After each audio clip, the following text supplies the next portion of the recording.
विघस के इस प्रकार कहने पर अन्य मंत्री उस सुंदरी कन्या के विषय में विघस ने जो बात कही वह बहुत ही युक्त है। हम लोग यथाशीघ्र वही करें। अब शास्त्रों के जानकार, नित्यज्ञ, पवित्र और शक्ति संपन्न एक दूत को भेज दिया जाए। दूसरे द्वारा उसके रूप, पराक्रम, शौर्य, गर्व, बल, बंधुओं के सहयोग, सामग्री, रहने के साधन आदि की जानकारी प्राप्त कर उस देवी को प्राप्त करने के प्रयत्न करना चाहिए। जब विघस ने सभा में बात कही तो सब लोग उसे साधु साधु बहुत ठीक कहने लगे। सुंदरी तदंतर सभी मंत्रियों ने मंत्री श्रेष्ठ विघस की प्रशंसा की और साथ ही उस देवी को देखने के लिए सभी लक्षणों से युक्त विद्युत प्रभा नामक दूत को भेजा। इधर महिषासुर के मंत्रियों ने मंत्रिमंडल की पुनः बैठक बुलाई और परस्पर परामर्श करके उस कन्या को शीघ्र प्राप्त करने के लिए देवताओं पर आक्रमण कर विजय प्राप्त करने की सलाह दी।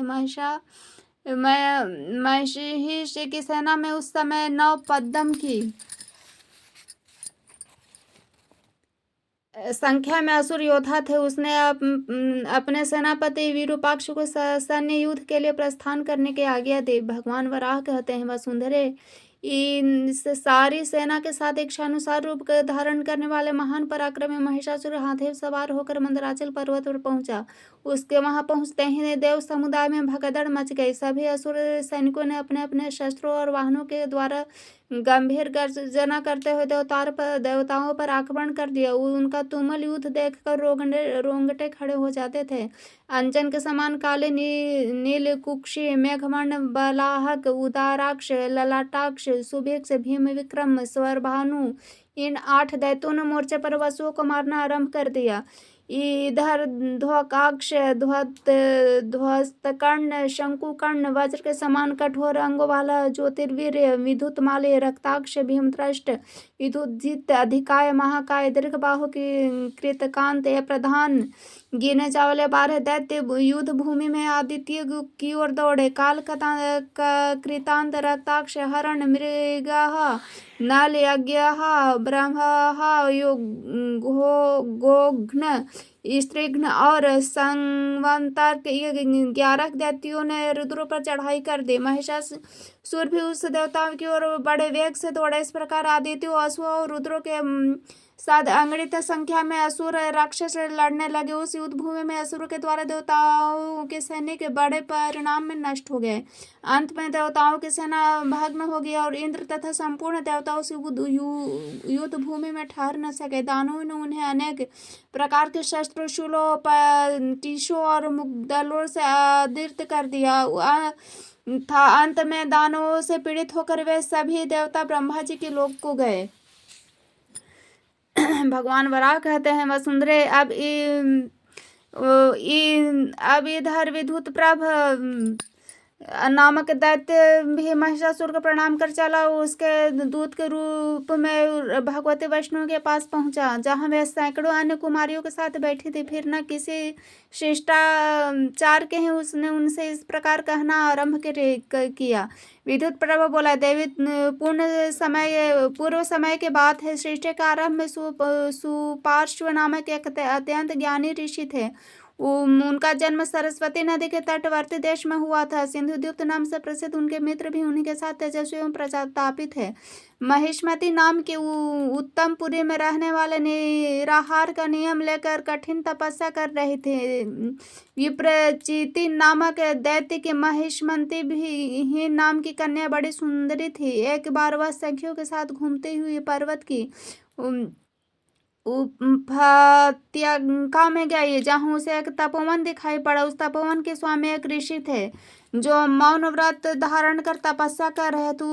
उन महात्मा का पवित्र आश्रम रम्य वन खंडों के कारण अत्यंत मनोहर जान पड़ता है। जब विप्रचिति कुमारी महिष्मती ने उन्हें देखा तो वह सोचने लगी, मैं इस तपस्या को भयभीत करके क्यों न स्वयं इस आश्रम में रहूं, सखियों के साथ आनंद से विहार करूं। ऐसा सोचकर उस दानव कन्या महिष्मती ने अपना रूप एक भैंस का बनाया। उसके सिर अत्यंत तीक्ष्ण सिंह सुशोभित हो रहे थे। विश्वेश्वरी वह राक्षसी अपने सखियों के साथ लेकर सुपार्श्व ऋषि के पास पहुंची। फिर तो सुंदर मुख वाली उस दैत्य कन्या ने सखियों सहित वहां पहुंचकर ऋषि को डराना आरंभ कर दिया। एक बार तो वे ऋषि अवश्य डर गए, पर पीछे उन्होंने ज्ञान नेत्र से देखा तो बात समझ में आ गई। यह सुंदर नेत्र वाली भैंस नहीं, कोई राक्षसी है। अतः मुनि ने क्रोध में भर के उन्हें शाप दे दिया है। दुष्टे, तू भैंस का वेश बनाकर मुझे डराने का प्रयास कर रही है। इसके फलस्वरूप तुम्हें 100 वर्ष तक भैंस के रूप में ही रहना पड़ेगा। ऋषि के इस प्रकार कहने पर दानव कन्या महिषमती कांप उठी और उनके पैरों पर गिर कर रोती हुई कहने लगी, मुने, आप कृपया अपने इस शाप को समाप्त कर दें। महिषमती प्रार्थना करने पर दयालु मुनि ने उसके शाप के अंत का समय बता दिया। उसने कहा, भद्रे, इस भैंस के रूप से ही तुम एक पुत्र उत्पन्न कर शाप से मुक्त हो जाओगी। मेरी बात सर्वथा सत्य नहीं हो सकती। ऋषि के यूं कहने पर महिषमती नर्मदा नदी के तट पर गए, जहाँ तपस्वी सिंधुदीप तपस्या कर रहे थे। वहीं कुछ समय पूर्व एक दैत्य कन्या इंदुमती जल में नंगे स्नान कर रही थी।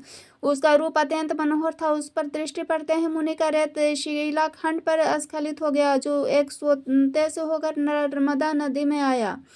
अब महिषमती की दृष्टि उस पर पड़ी। उसने अपनी सखियों से कहा, मैं यह स्वादिष्ट जल पीना चाहती हूँ। ऐसा कहकर वह उस रेत को पी गई, जिससे उसे गर्भ रह गया। समानुसार उसने एक पुत्र की उत्पत्ति हुई, जो बड़ा पराक्रमी, प्रतापी और बुद्धिमान हुआ। वही महिषासुर नाम से विख्यात है। देवी देवताओं के सैनिकों को रौंदने वाला वही महिष आपका वर्ण कर रहा है। अनघे, वह महान असुर युद्ध भूमि में देव समुदायों को भी परास्त कर चुका है। अब वह सारी त्रिलोकी को जीतकर आपको सौंप देगा, अतः आप भी उसका वर्ण करें।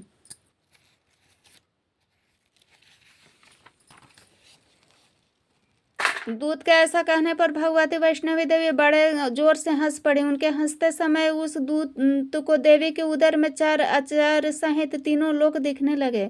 वह उसी क्षण आश्चर्य से घबराकर मानो चक्कर खाने लगा। अब उस दूत के उत्तर में देवी के प्रतिहारिणी द्वारपालिका ने, जिसका नाम जया था, भगवती वैष्णवी के हृदय की बात कहना आरंभ कर दिया।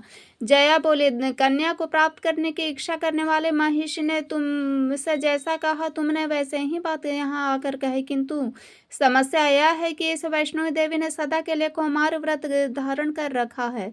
यहाँ इस देवी के अनुगामिनी अन्य भी बहुत सी वैसी ही कुमारियां हैं।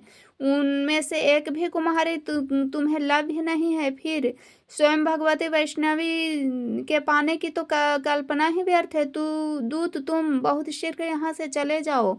तुम्हारी दूसरी कोई बात यहाँ नहीं हो सकेगी।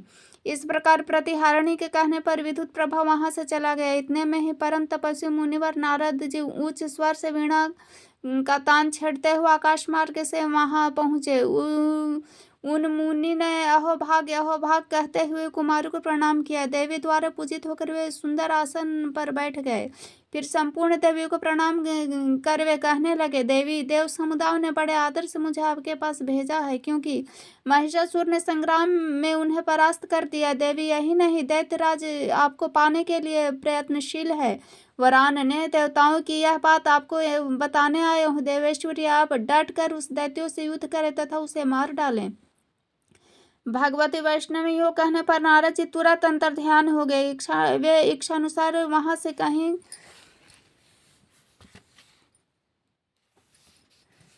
अन्यत्र चले गए। अब देवी सभी कन्याओं से कहा, तुम सभी शस्त्र से सुसज्जित हो जाओ। तब वे समस्त परम पराक्रमी कन्याएं देवी के आज्ञा से भयंकर आकार धारण कर ढाल, तलवार और धनुष आदि शस्त्रों से सुसज्ज हो दैत्यों का संहार करने तथा युद्ध करने के विचार से डट गई। इतने में ही महिषासुर की सेना भी देवसेना को छोड़कर वहां आ गई। फिर क्या था, स्वाभिमानी कन्याओं ने नूनदानियों के साथ युद्ध छिड़ गया। उन कन्याओं के प्रयास से असुरों की चतुरंगिनी सेना क्षण भर में समाप्त हो गई। कितनों के सिर काटकर पृथ्वी पर गिर गए। अन्य बहुत से दैत्यों के छाती चीर कर क्रव्यदगण रक्त पीने लगे।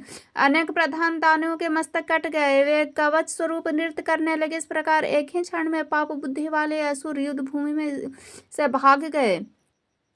दूसरे दैत्य भागते हुए महिषासुर के पास पहुंचे और निशाचरों की उस विशाल सेना में हाहाकार मच गया। उनकी ऐसे व्याकुलता देखकर महिषासुर ने सेनापति से कहा, सेनापति, यह क्या? मेरे सामने ही सेना का ऐसा संहार? हाथी के समान आकृति वाले विरूपाक्ष महिषासुर से कहा, स्वामी, निश ने ही चारों ओर से हमारे सैनिकों को भगा दिया। अब क्या था? महिषासुर हाथ में गदा लेकर उधर दौड़ा जहां देवताओं एवं गंधर्व से पूजित भगवती वैष्णवी विराजमान थे। आते तक भगवती वैष्णवी ने अपनी 20 भुजाएं बना ली। उनके 20 हाथों में क्रमशः धनुष, ढाल, तलवार, शक्ति, बाण, फरसा, वज्र, शंख, त्रिशूल, गदा, मुसल, चक्र, वर्षा, दंड, पाश, ध्वज, घंटा, पान पात्र, अक्षमाला एवं कमल से आयुध विराजमान हो गए। देवी ने कवच भी धारण कर लिया, सिंह पर सवार हो गई। फिर उन्होंने देवाधिदेव प्रलयंकर भगवान